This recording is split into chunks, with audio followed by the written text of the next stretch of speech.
If you're feeling a little bit like your life doesn't have real purpose, like your destiny is somehow out in the future where you can't quite get a hold of it yet, or you're stuck in a rut, you're in good company.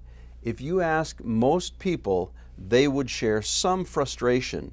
There's that sense inside of us that's calling us to something yet unfulfilled.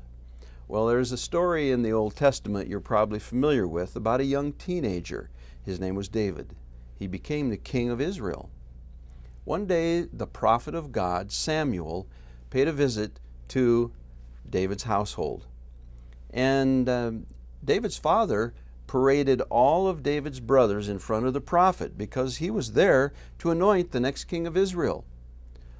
Only after, did you get that? After all of David's brothers had been dismissed, did David's father even consider him, this young boy who was out tending the sheep.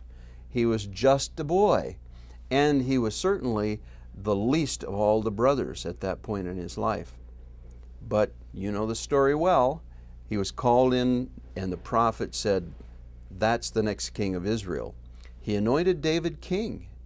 What a powerful destiny. This young man, just a teenager, now destined to become the ruler of Israel. And so you'd expect that his life would change significantly. Well, not quite. David was just sent back to mind the sheep. That's always been a puzzle to me, but that's just the way God works. Certainly worked that way for David.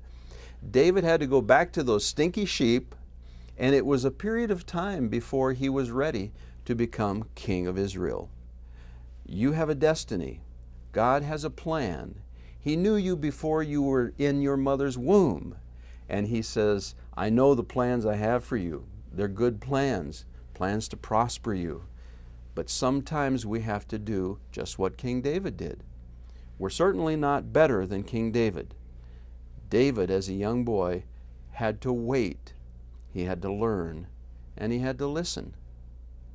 So if you're a little bit frustrated that you just really don't feel like you're in God's will, the destiny He's created for you, do what King David did. Just wait, learn, and listen.